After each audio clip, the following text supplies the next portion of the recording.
നമുക്കിന്ന് ബിരിയാണി വെക്കാനൊന്നും നേരമില്ലാത്ത സമയത്ത് പെട്ടെന്ന് നല്ല ഫ്ലേവറോട് കൂടിയിട്ടുള്ളൊരു ചിക്കൻ റൈസ് ഉണ്ടാക്കാം. അതിനായിട്ട് 4 ടീസ്പൂൺ നല്ല കട്ടിയുള്ള തൈര് ഒഴിച്ച് കൊടുക്കാം. ഇനി അതിലേക്ക് ഒരു ടേബിൾ സ്പൂണോളം പൊടിയായി അരിഞ്ഞ മല്ലിയിലയും 1 ടീസ്പൂൺ ഇഞ്ചി വെളുത്തുള്ളി പേസ്റ്റ്, ഒരു 1/2 ടീസ്പൂൺ ജീരകം പൊടിച്ചതും, 1/2 ടീസ്പൂൺ മല്ലിപ്പൊടി, 1/2 ടീസ്പൂൺ കുരുമുളക് പൊടി, 2 ടീസ്പൂൺ കാശ്മീരി ചില്ലി പൗഡറും, പിന്നെ ഒരു 1/4 ടീസ്പൂൺ മഞ്ഞൾപ്പൊടിയും, 1/2 ടീസ്പൂൺ ഗരം മസാലയും കൂടി ചേർക്കുക. പിന്നെ ഇതിലേക്ക് ആവശ്യത്തിനുള്ള ഉപ്പ് ചേർത്ത് കൊടുക്കാം. ഇനി ഇത് മിക്സ് ആക്കുമ്പോൾ ആവശ്യത്തിനനുസരിച്ചിട്ട് തൈര് അല്ലെങ്കിൽ വെള്ളം ചേർത്തിട്ട് മിക്സ് ആക്കും. പിന്നെ അവിടെ പുളിയുള്ള കാരണം, തൈര് നല്ല പുളിയുള്ള കാരണം വെള്ളം ചേർത്തിട്ടാണ് മിക്സ് ആക്കിയത്. പുളി കുറവുള്ള തൈരാണെന്നുണ്ടെങ്കിൽ നിങ്ങൾ തൈര് തന്നെ ചേർത്തിട്ട് ഇത്തിരി ലൂസായിട്ടുള്ള മസാലയായിട്ട് തന്നെ മിക്സ് ആക്കിയിട്ട് എടുക്കുക. ഇത് 300 ഗ്രാം ചിക്കൻ പീസസ് ആണ് കേട്ടോ. അത് ചെറിയ പീസാക്കി കട്ടാക്കി ക്ലീൻ ചെയ്ത് വെച്ചിരിക്കുന്നതാണ്. ചെറിയ പീസാക്കിയിട്ട് തന്നെ എടുക്കുക. മാംസത്തിൻ്റെ ഭാഗം മാത്രമാണ് എടുത്തിട്ടുള്ളത് കേട്ടോ. മാംസമുള്ള ഭാഗമാണ് ചിക്കൻ പീസസ് എടുത്തിട്ട് ഇതുപോലെ നന്നായിട്ട് ആ മസാലയിൽ പരട്ടി ഒരു 20 അല്ലെങ്കിൽ അരമണിക്കൂറൊക്കെ ഒന്ന് ഇതുപോലെ സെറ്റാക്കി വെക്കുക. അപ്പോൾ നല്ല സോഫ്റ്റായിട്ട് കിട്ടും തൈര് ഒഴിച്ചത് കൊണ്ട്. ചിക്കൻ ഈ പീസസ് എല്ലാം അങ്ങനെ വല്ലാണ്ട് ഡ്രൈ ആവാണ്ട് നല്ല സോഫ്റ്റായിട്ട് കിട്ടാനായിട്ടാണ് ഇങ്ങനെ ചെയ്യണത്. അപ്പോൾ അതാ ഒരു 20 മിനിറ്റോളം ഞാനിവിടെ വെച്ചിട്ടുണ്ട് കേട്ടോ. അപ്പോൾ ഒന്ന് നമുക്ക് ഇനി ഫ്രൈ ചെയ്തിട്ടെടുക്കാം.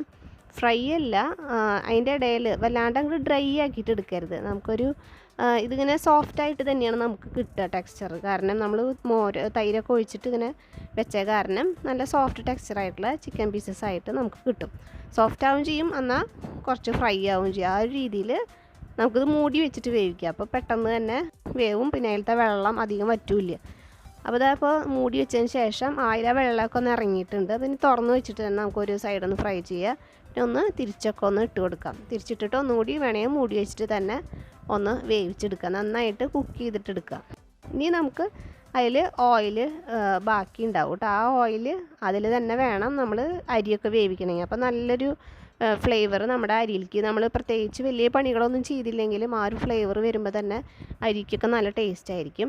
അപ്പോൾ ചിക്കൻ പീസസ് എല്ലാം മാറ്റി വെച്ചിട്ടുണ്ട്. ഇനി അതിലേക്ക് തന്നെ ഒരു തക്കോലം, 2 ഗ്രാമ്പും, 1 ഏലക്കായും, പിന്നെ ഒരു 1/2 ടീസ്പൂൺ പെരുംജീരകം കൂടെ ചേർത്തിട്ടുണ്ട്. ഇനി അതിലേക്ക് ഒരു കറുവാപ്പട്ട, 1 ഇഞ്ചിൻ്റെ പീസ് ഇട്ട് കൊടുത്തിട്ടുണ്ട്, 2 വഴനയില ഇട്ട് കൊടുത്തിട്ടുണ്ട്.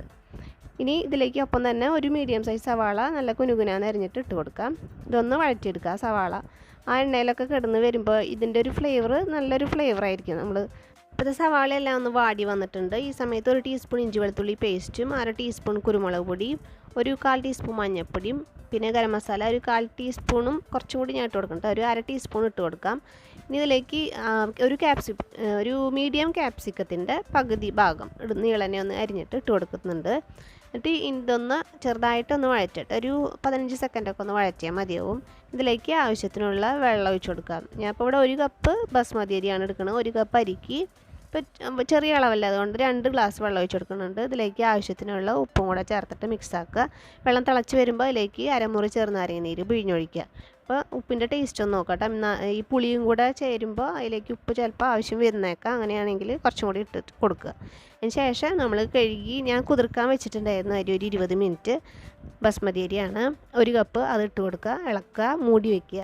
എന്നിട്ട് ഒന്ന് ലോ ഫ്ലെയിമിലാക്കിയിട്ട് വേവിച്ചെടുക്കുക. ഒരു 10-15 മിനിറ്റൊക്കെ ഒന്ന് നന്നായി വേവിച്ചെടുത്ത് കഴിഞ്ഞിട്ടുണ്ടെങ്കിൽ അരി വെന്ത് വന്നു. ഈ സമയത്ത് നമുക്കിതിലേക്ക് പൊടിയായി അരിഞ്ഞിട്ട് മല്ലിയില ഇട്ട് കൊടുക്കുക. മല്ലിയിലയും കൂടെ ഒന്ന് തൂയി കൊടുക്കുക. പിന്നെ നമ്മൾ നേരത്തെ ഫ്രൈ ചെയ്ത് വെച്ചിരിക്കുന്ന ആ ചിക്കൻ പീസസും പകുതി ഇതിൻ്റെ മുകളിൽ വിളമ്പുക. എന്നിട്ട് ബാക്കിയുള്ളത് വേണമെങ്കിൽ വിളമ്പുന്ന നേരത്ത്, സെർവ് ചെയ്യുന്ന നേരത്ത് നമുക്കത് ഗാർണിഷ് ചെയ്യാനായിട്ട് ഉപയോഗിക്കാം. അത് നന്നായിട്ട് ഈ പീസസ് എല്ലാം ഇട്ടിട്ടൊന്ന് മിക്സാക്കി കഴിഞ്ഞാൽ നല്ലൊരു നമുക്ക് ബിരിയാണിക്ക് പകരമൊക്കെ പെട്ടെന്ന് ഉണ്ടാക്കാൻ പറ്റിയൊരു റൈസാണ്. എന്നാൽ നല്ല ഫ്ലേവറും ഉണ്ടാവും ഈ റൈസിന്. നെയ്യൊന്നും ചേർക്കാതെയാണ് നമ്മൾ ഉണ്ടാക്കിയേക്കണത്.